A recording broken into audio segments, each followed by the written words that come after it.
Yes. However, the logistics for our sport are certainly challenging. So now, as we kind of look ahead, um, what is and Manfred has been asked about this. He was asked about this All-Star game. We were at that press conference and listening to him talk about it. I actually want to pull up the exact Manfred quote, but I want you to kind of start talking about where we're at right now. Obviously, it's still 4 years out, and how you're kind of feeling the temperature on this thing. Because I think Manfred's quote was actually interesting on this, but I want to pull it up. There's an opportunity here. That's the big thing. Having the Olympics be in LA in 2028, first stateside summer games since 1996 in Atlanta, first in a generation. You and I don't remember 96, right? This is an opportunity for baseball to be on the international stage with its best players, in part because the interest will be there from the fans, and in part because the potential logistical lift is so much smaller. Asking players in the league to pause the season and send everyone to Japan is different than Los Angeles, right? And the facilities are already there. You can do all the games at Dodger Stadium or Angel Stadium. Heck, you could do them at UCLA. You know what I mean? If some of the smaller countries, if you really needed to. Sure. Go out to Rancho Cucamonga if you have to, right? Like, the fields exist and are there. And so send Roki Sasaki to Inland Empire, and which before he comes over here. Anyway, yes. At that point, he'll be in the big leagues probably. So yeah, the logistical lift is just so much smaller. And it presents this really wonderful opportunity where you would need to take off less time in the middle of the season, of the MLB season, to make something like this work. So the chairman of this is the chairman of all the Olympics in Los Angeles in 2028. Is that accurate? That is correct. Yes. So tell me about who Casey Wasserman is, because I think that's not necessarily a name that everyone is super familiar with. So if you've ever been to Westwood in California, there is a tall building with a big fat W on it. And that is the headquarters of Wasserman Sports Agency, one of the bigger agencies in the country. Wasserman represents a ton of big leaguers, right? I mean, I can't think of some off the top of my head, but yeah, they got a bunch. They got a ton of guys. And the head of that is Casey Wasserman. And Casey Wasserman is also the head of LA 2028, which is the organization helping to put the Olympics on from the local side of things. He made a proposal to Rob Manfred and I believe a bunch of owners at some point this past offseason as to why baseball should be included in the 2028 games. And I think it would have been easy and understandable for Manfred to shoot that down immediately, and very Manfredian to do so, to say, this is unrealistic, we're not going to do this. However, Rob Manfred, for all of his faults, has been a good advocate for baseball on the international stage. They have done a lot of good things with the WBC. We saw that example in 2023, how big it was. And I think Rob Manfred, if he could, would do this for the Olympics. Rob Manfred does not get to choose on his own. He needs to get approval from 1, the Players Association, and 2, all 30 owners, because the owners are likely going to lose money and or assume a level of risk by sending their players to a midseason tournament. Yes. Now, but before we get to that, which is certainly a big part of this, and we can't, as much as we all want to see it, we can't pretend like that doesn't exist. I do think that what Manfred said was interesting. He said, quote, "I sat with Casey last week. We're talking about what can be done, what exactly what it would look like, what are the compromises we would have to make in terms of our season.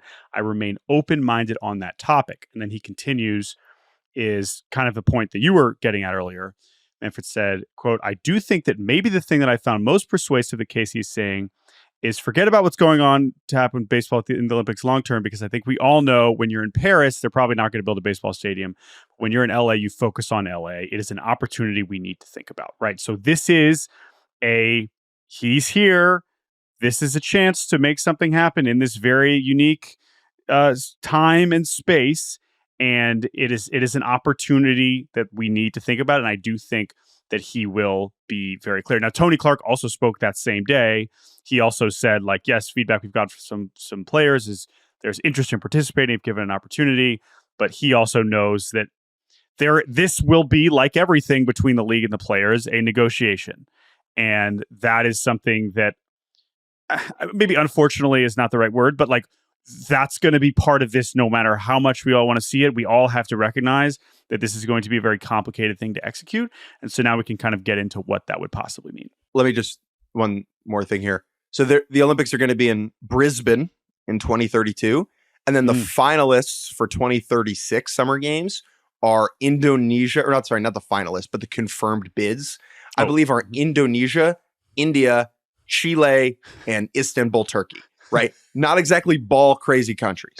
So the idea that, hey, by 2036, if we keep doing our job, Jake Mintz, they're going to be locked in down there or over in oh my gosh, Santiago. Yeah, Santiago is going to be. We better get those listeners. If you're listening to us in Chile, let us know. Let us know if you would like to have baseball in the Olympics in 2036.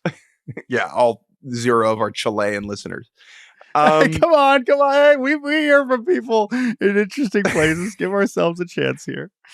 Yeah, so this would in some ways be a one-off. And I think that's okay, right? This is a unique opportunity. And if you want to say, if I was MLB, I would say to the Olympic Committee, whenever the Summer Games are in a country that likes baseball enough to make this work, and that's really like Japan, South Korea, Mexico, the United States, Canada. It's hard to envision an Olympics being in the DR or Venezuela for a multitude of reasons in the next 25 years.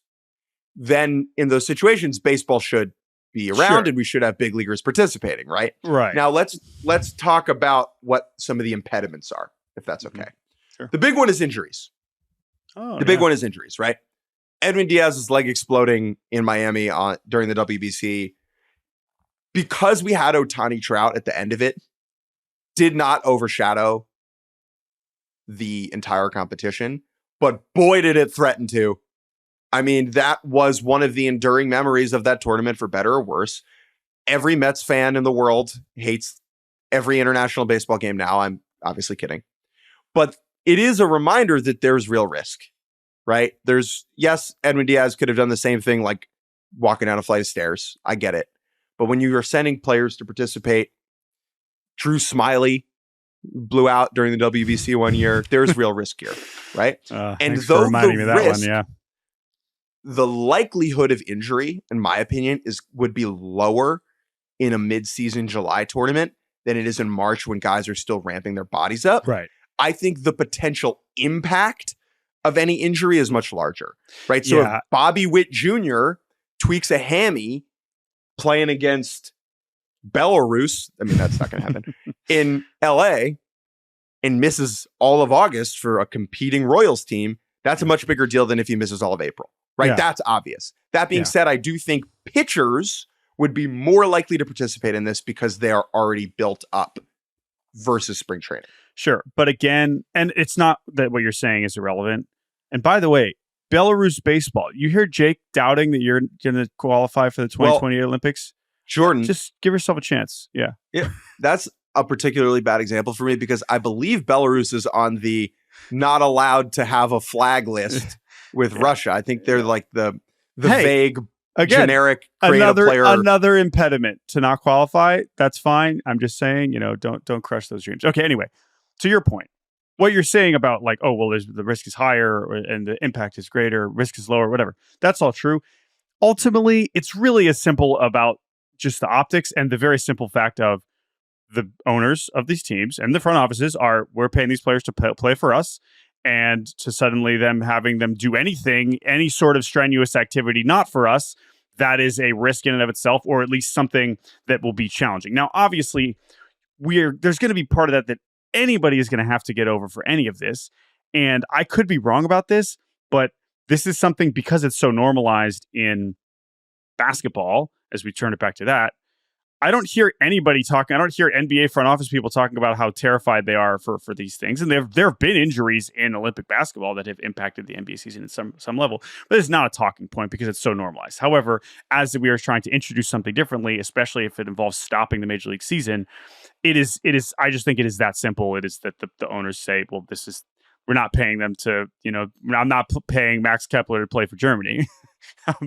I'm playing him to play for the Twins. So there's so many versions of that, and that is very, very simple, right? I know we could say, "Oh, get over it, whatever. This is for the growth of the game," and that is the equation that we're talking about. That is the decision that everyone is going to have to get over, but it is the most basic one to start with. But I honestly think that I do not think that is the number one thing at all. It is the easiest thing to first think about because of Evan Diaz, whatever.